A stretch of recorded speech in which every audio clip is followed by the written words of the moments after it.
శ్రీమాత్రే నమ. జై గురు దత్తాత్రేయ నమ. ఈ వీడియోలో మనం మీనరాశి వారికి ఏప్రిల్ 26 నుంచి మే 2వ తారీఖు మధ్యలో జరగబోయే వారఫలాలు పరిశీలించినప్పుడు ప్రధానంగా మీనరాశి వారికి ఈ వార ప్రారంభంలో 3 గ్రహాలు రాశి యందు సంచరించడం జరుగుతుంది. అంటే శని భగవానుడు చాలా కాలంగా ఉండడం, అది కొంతవరకు ఏదో స్లోగా నడుస్తుంది అనుకున్న సమయంలో ఈ కుజగ్రహ ప్రవేశం ఒకేసారి సంఘర్షణ మొదలవుతూ ఉంటుంది అన్నమాట. అంటే మీరు ఏదో చేస్తుంటారు, దానికి అనేక రకాల విమర్శలు ఎదురవుతూ ఉంటాయి. దానిపైన పెద్దగా మీకు గ్రోత్ కూడా కనబడకపోవడం వల్ల ఏదో మారాలి అన్నటువంటి ప్రయత్నం అన్నది జరుగుతుంటుంది, కానీ దానికి తగిన విధంగా కొత్త అవకాశాలు రాకపోవడం వల్ల చాలా వరకు ఇబ్బంది పడడం జరుగుతూ ఉంటుంది. అయితే ఈ పరిస్థితుల్లో మీరు ఎట్టి పరిస్థితుల్లో కూడా చిన్నదో పెద్దదో ఉన్న ఉద్యోగాన్నే లేదంటే ఉన్న వ్యాపారాన్నే కంటిన్యూ చేసుకోవాలి తప్ప కొత్త ప్రయత్నాలకి ఏమాత్రం ఈ సమయంలో అవకాశం అయితే లేదు. అయితే ఇప్పుడు ప్రధానంగా బుధుడు కూడా మీకు ప్రవేశించాడు. అంటే ఉన్న బాధ్యతలతో పాటు వేరొక బాధ్యత మీ మీద పడడం జరుగుతూ ఉంటుంది. అది మరింత మిమ్మల్ని ఆర్థిక పరంగా ఇబ్బంది పెట్టడం జరుగుతూ ఉంటుంది. అంటే ప్రస్తుతం ఏదో మీకు వచ్చిన ఆదాయంతో మీరు మీ సమస్యలు ఏవో చూసుకుంటూ మీరు జీవన ఉపాధి వెళ్ళగొడుతుంటే ఇంకొక సమస్య మీ మీద రావడం జరుగుతూ ఉంటుంది.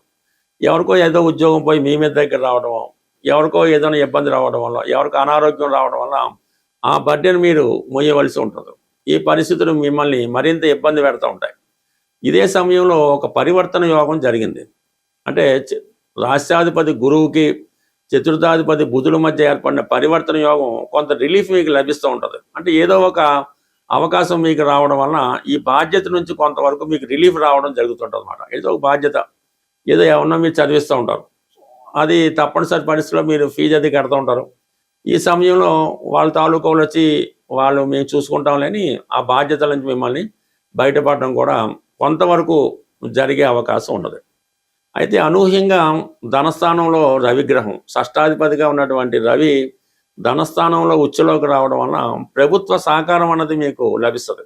అంటే మీ పిల్లలకైనా అవ్వచ్చు, వ్యక్తిగతంగా మీరు స్టూడెంట్ అయి ఉంటే మీకు ప్రభుత్వ స్కాలర్షిప్ రావడం కానీ, హాస్టల్లో సీట్ రావడం కానీ, అంటే గవర్నమెంట్ సహకారం లభిస్తుంది. దానివల్ల కొంతవరకు మీ బడ్జెట్ తగ్గుతూ ఉంటుంది. లేదంటే మీ కుటుంబంలో ఎవరైనా నిరుద్యోగులు ఉంటే వాళ్ళకి ఏదో ఉద్యోగ అవకాశం రావడం వల్ల వారు కొంతవరకు మీ బాధ్యత తీసుకోవడం వల్ల అది కొంతవరకు మీకు కొంత రిలీఫ్ అన్నది ఇవ్వడం జరుగుతూ ఉంటుంది. మొత్తం మీద ఏంటంటే వీళ్ళు కొంత బడ్డెను తగ్గుతుంది, కొంత ఆదాయం కూడా పెరిగే అవకాశం ఉంది ఈ రాశి వారికి. అయినప్పటికీ కూడా ఈ వ్యయ స్థానంలో ఉన్నటువంటి ఈ రాహుగ్రహ ప్రభావం వల్ల ఎంత ధనం వచ్చినప్పటికీ, ఎంత ఆదాయం వచ్చినప్పుడు కూడా ఏదో ఒక బలహీనత, ఏదో ఒక వీక్నెస్ మిమ్మల్ని ఇబ్బంది పెడతా ఉంటుంది. ఈ ధనం ఏమైందో తెలియకుండా ఈ బలహీనతలకి ఖర్చు అయిపోవడం జరుగుతూ ఉంటుంది. ఈ విధంగా జీవితం మీకు చాలా స్ట్రగుల్ పెడతా ఉంటుంది. ఈ సమయంలో మీరు ఒక కఠినమైనటువంటి నిర్ణయం తీసుకొని చాలా స్ట్రిక్ట్గా నిజాయితీగా ఉంటూ గతంలో ఉన్నటువంటి బలహీనతల నుంచి బయటపడి ఒక సింపుల్ లైఫ్ గడిపితే తప్ప ప్రస్తుతం ఉన్నటువంటి సమస్యల నుంచి బయటపడడం కష్టం. బట్ ఏదైనా ఈ పరివర్తన వల్ల కొన్ని మార్పులు మీకు కొద్ది రోజుల పాటు రావడం జరుగుతుంటుంది. అదే కంటిన్యూ చేసుకుంటే నెమ్మదిగా మీకు మీ యొక్క ఆరోగ్యం మెరుగుపడుతుంది, మీ అలవాట్ల నుంచి బయటపడతారు. అలాగే కొంత ఇంప్రూవ్మెంట్ కూడా మీ యొక్క జీవన విధానంలో మారే అవకాశం ఉంది. కాబట్టి ఏదైనా మార్పు అన్నది మీ చేతిలోనే ఉన్నది. కొన్ని అవకాశాలు మాత్రం రెడీగా ఉన్నాయి. దాన్ని ఉపయోగించుకుంటే ఈ క్షణం నుంచి మీ అభివృద్ధి ఆటోమేటిక్గా మళ్ళీ పూర్వస్థితికి రావడం అన్నది జరుగుతూ ఉంటుంది. ఇంకా ప్రధానంగా శుక్రుడు 3వ స్థానంలో ఉండడం వలన కొన్ని కొత్త పరిచయాలు ఏర్పడుతూ ఉంటాయి. ఒక వాహన యోగం లభిస్తూ ఉంటుంది. గతంలో కన్నా కొంత మంచి మిత్రులు రావడం వల్ల కొంత రిలీఫ్ అన్నది మీ లైఫ్లో కనబడడం జరుగుతూ ఉంటుంది. బట్ ఏదైనా రాశి యందు ఉన్నటువంటి పాపగ్రహాలు పక్కన పెడితే 2వ స్థానంలో, 3వ స్థానంలో, 4వ స్థానంలో ఉన్నటువంటి ఈ గ్రహాలు మిమ్మల్ని కంప్లీట్గా మీ యొక్క ప్రయత్నంతో ఒకదానికి సహకరించుకొని మీ ప్రతి సమస్యకి చివరికి మంచి పరిష్కారం దొరికే అవకాశం ఉంటుంది. ఈ పరిహారాలు చెప్పే క్రమంలో ఇక మనం జీవితంలో ఏది సాధించలేం, అన్ని దారులు మూసుకుపోయాయి, ఏ మార్గం లేదు అనుకున్న పరిస్థితుల్లో మీకు ఏదైనా ఒక పుణ్యక్షేత్రంలో అంటే ప్రధానంగా శ్రీశైలం, ఈ శ్రీశైలం పుణ్యక్షేత్రంలో అనేక ధర్మసత్రాలు అవి ఉండడం జరిగింది. వాళ్ళు పడుకోవడానికి అకామిడేషన్ ఉంటుంది, అక్కడ భోజన సదుపాయాలు కూడా ఉంటాయి. అంటే అక్కడ కొద్దిగా సేవ చేస్తూ ఆ వచ్చిన భక్తులు సేవ చేస్తూ అక్కడే మీరు ఒక 15 రోజుల పాటు గడపవలసి ఉంటుంది. అంటే మీ దగ్గర అవసరానికి ధనం ఉన్నా కూడా అటువంటి క్షేత్రాల్లో అటువంటి ఆశ్రమాల్లో ఒక 15 రోజులు గడపడం, అక్కడ భక్తులకు సేవ చేయడం, ఆశ్రమానికి కొంతవరకు సేవ చేయడం, ఇవి చేయడం వల్ల నెమ్మదిగా మీకు ఒక కొత్త మార్గం కనబడుతూ ఉంటుంది. ఇది ప్రాక్టికల్గా చాలామంది చేయడం జరిగింది. అంటే ఒక విధంగా ఇది స్వామి అయ్యప్ప మాల వేసుకుని లాంటిదే, కానీ ఇది కొద్దిగా డిఫరెంట్. ఇంకా ఏది ఇంక మొత్తం సర్వం కట్టుబట్టలతో వెళ్ళడం, అక్కడ కాలక్షేపం ఒక 15 రోజులు ఉండడం, తిరిగి ఆటోమేటిక్గా ఎవరో ఒకరు వచ్చి మిమ్మల్ని ఇంటికి తీసుకొచ్చి చక్కగా అక్కడ నుంచి మీ జీవితం మారడం జరుగుతూ ఉంటుంది. సో ఇది చేయడం మనకి కొంత ఇబ్బందిగా ఉంది అనుకుందాం. అటువంటి పరిస్థితుల్లో మీ గ్రామంలో అంటే మీ ఊర్లో ఎనీ టెంపుల్, శివాలయం అవ్వచ్చు, ఆంజనేయ స్వామి టెంపుల్ అవ్వచ్చు, అది శుభ్రంగా ఉదయం పూట ఎవరు చూడకూడదు అనుకుంటే 5 గంటలకో లేచి శుభ్రంగా ఆలయ పరిసరాలన్నీ కూడా శుభ్రంగా తుడిసి శుభ్రంగా వాటర్తో కడిగి, అంటే అది ఆ దేవాలయాన్ని శుభ్రం చేయడం.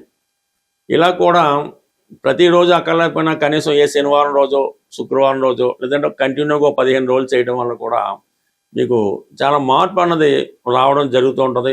ఆటోమేటిక్గా మీకు కొత్త జీవితాన్ని చూడడం జరుగుతూ ఉంటుంది. అంటే ఇవి చెప్పడానికి చేయడానికి కొంత కష్టంగా ఉన్నప్పుడు కూడా ఇవే అసలైనటువంటి పరిహారాలు తప్ప ఇవి చాలా వరకు మిమ్మల్ని జీవితంలో మార్పుకి కారణమవుతూ ఉంటాయి. ఒకసారి మీరు ఇవి ఉపయోగించుకోవడం వల్ల దీని ప్రభావం మీకు కనబడడం జరుగుతూ ఉంటుంది. సో ఇది కాకుండా వేరొక రెమెడీ కూడా ఉంది. అంటే ఇది ఇంకా పవర్ఫుల్గా ఉంటుంది. మీరు బాగా ఇబ్బందుల్లో ఉండడానికి వేరే మార్గం లేదు, ఇంట్లో భోజనం పెట్టడానికి కూడా ఇబ్బంది పడతాను మీకు. అటువంటి పరిస్థితుల్లో మీరు ఏం చేస్తారంటే ఒక మంచి రోజు చూసుకోండి, మీకు అనుకూలమైన రోజు చూసుకొని మీరు ఒక 8 రోజుల పాటు ఈ పరిహారం చేయవలసి ఉంటుంది. 8 రోజులు కూడా మీరు ఈ పరుపుల మీద మంచాల మీద కాకుండా చక్కగా ఒక సాప వేసుకొని ఒక తలగడ పెట్టుకొని మీ తల కింద నల్ల నువ్వులు కొన్ని, ఒక నలుపు రంగు గుడ్డలో చిన్న చిన్న క్లాత్లో కొన్ని నల్ల నువ్వులు, ఒక 5 రూపాయల కాయిన్, అది ఒక పొట్లంలా కట్టి మీ తల కింద పెట్టుకొని సాయంకాలం కొద్దిగా 8 గంటలకో 7 గంటలకు పడుకుంటారు కదా, పడుకొని ఎర్లీ మార్నింగ్ సూర్యోదయం అవ్వకుండా లెగిసి ఏదైతే ఈ నల్ల నువ్వులు నల్లగుడ్డ 5 రూపాయలు కట్టి పొట్లం కట్టారో ఆ పొట్లాన్ని చేతిలో పట్టుకొని మీరు ఇంటి బయటకు వచ్చి కొద్దిగా ఒక 4 రోడ్లు గడిచే చోట దాకా వచ్చి అక్కడ మీరు ఆ పొట్లాన్ని విడిచిపెట్టి వెనక్కి తిరిగి చూడకుండా వచ్చేస్తారు. వచ్చి మీ స్నాన కార్యక్రమాలు పూర్తి చేసుకోండి. అలా 8 రోజులు చేయండి. మీరేం చేస్తున్నారో కూడా ఎవరికి కూడా తెలియకూడదు. ఈ 8 రోజుల తర్వాత మీ జీవితంలో కంపల్సరీగా మీరు దేని వల్ల ఇబ్బంది పడుతున్నారో, అంటే ఉద్యోగంలో సస్పెండ్ అయినారు, ఉద్యోగం వస్తుంది, అప్పుల వల్ల ఇబ్బంది పడుతున్నారు, ఆడు కొంతకాలం ఆగుతాడు. ఈ విధంగా మీరు ప్రయత్నం చేయండి. ఎందుకంటే నమ్మకం ఇంపార్టెంట్. చేసి చూడటం వల్ల చాలా మంచి ఫలితం అయితే వస్తుంది. మనం ఏదైనా పరిహారం చేస్తున్నప్పుడు మాత్రం ఈ మద్య మాంసాలకి, స్త్రీలకి దూరంగా ఉండి చేస్తేనే అది వస్తుంది తప్ప ఇలాంటి కార్యక్రమాలు చేస్తూ మీరు ఎన్ని రోజులు, ఎన్ని సంవత్సరాలు పరిహారం చేసినా కూడా దానివల్ల ఏమీ ఉపయోగం ఉండదు. అందువల్ల పరిహారం చేస్తున్నప్పుడు మాత్రం కంపల్సరీగా నియమంగా ఉండవలసి ఉంటుంది. అప్పుడు మాత్రమే ఈ పరిహారాలు మీకు ఉపయోగపడే అవకాశం ఉంటుంది. స్వస్తి.